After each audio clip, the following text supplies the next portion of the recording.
What's up, world? This is Sosa once again with Overlies Daily. Appreciate you guys tuning in.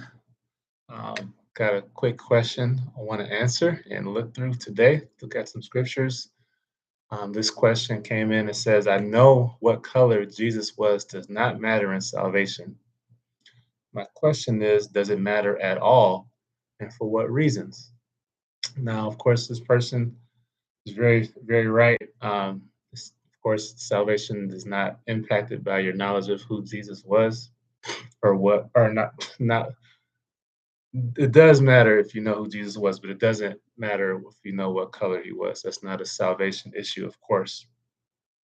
But it does matter for certain reasons, and that's what we're going to get into.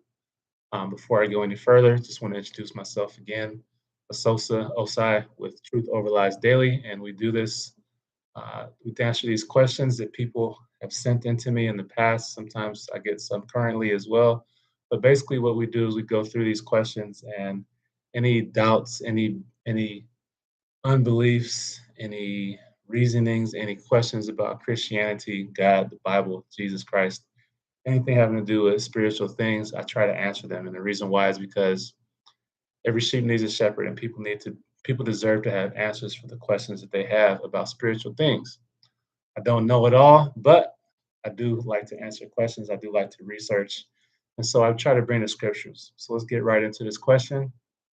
Um, one of my favorite scriptures that relates to this question is Jeremiah 16:19. And it says, O Lord, my strength and my fortress, my refuge in the day of affliction.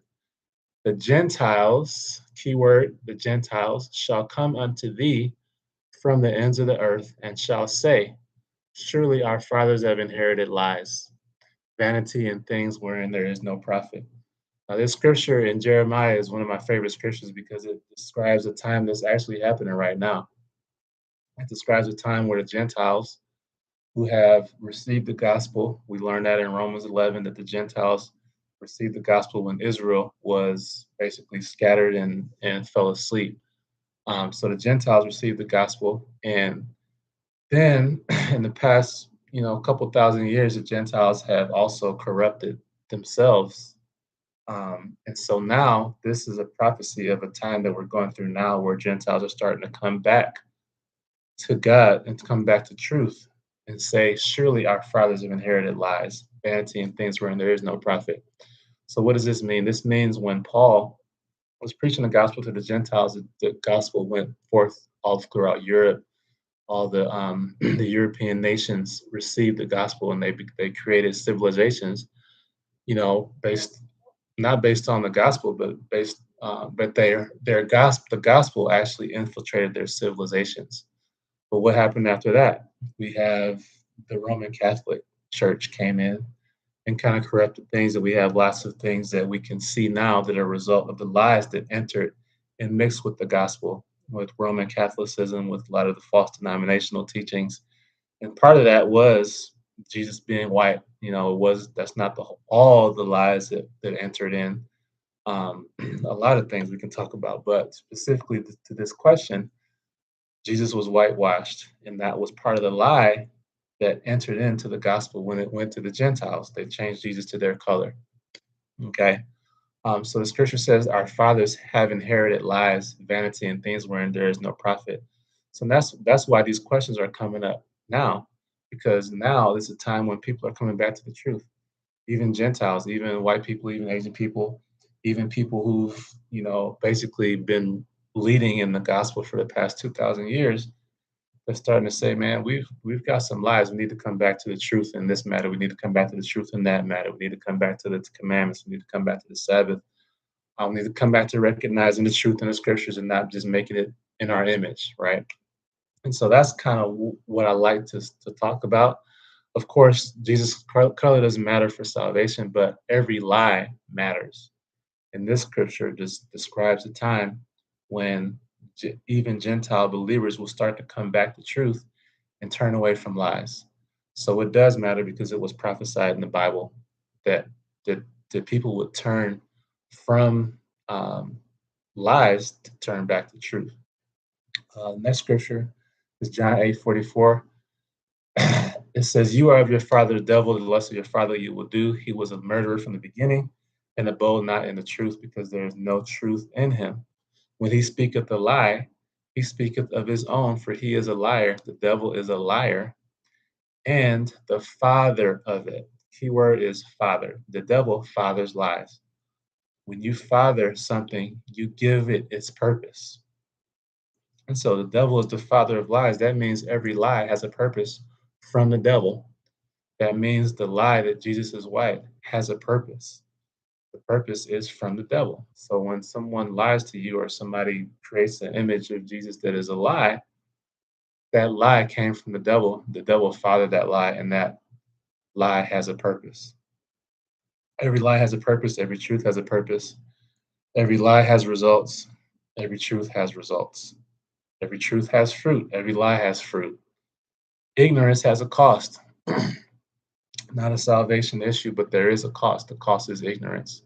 And the cost of ignorance can go forward into unfruitfulness in a certain area, right?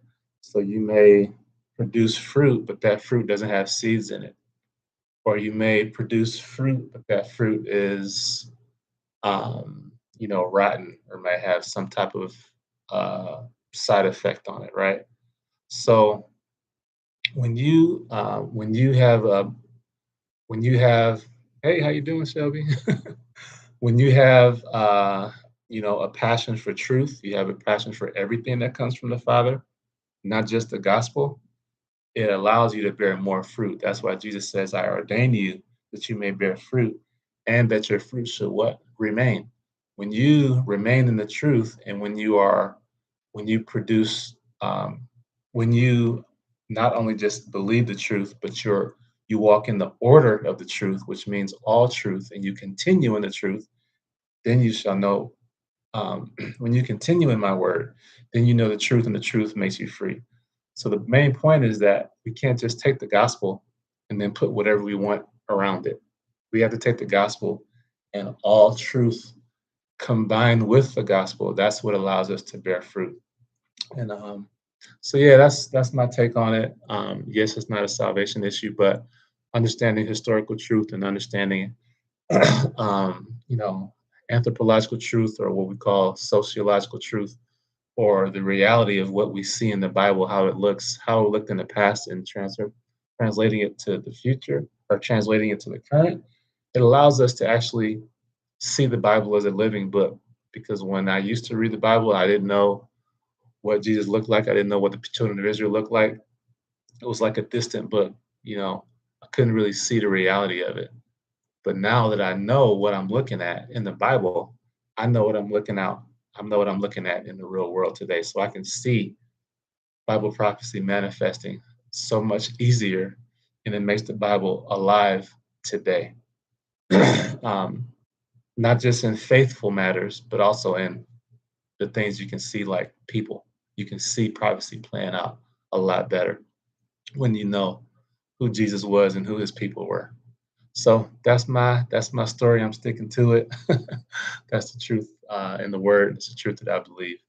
So thank you again. Once again, if you have any questions, feel free to shout them out to me in the comments, or a direct message on Facebook or whatever, or direct message on my blog. You can also go to h2h2hop.com to connect with our ministry.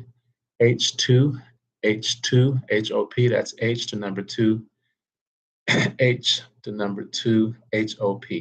H2H2HOP.com. Thank you.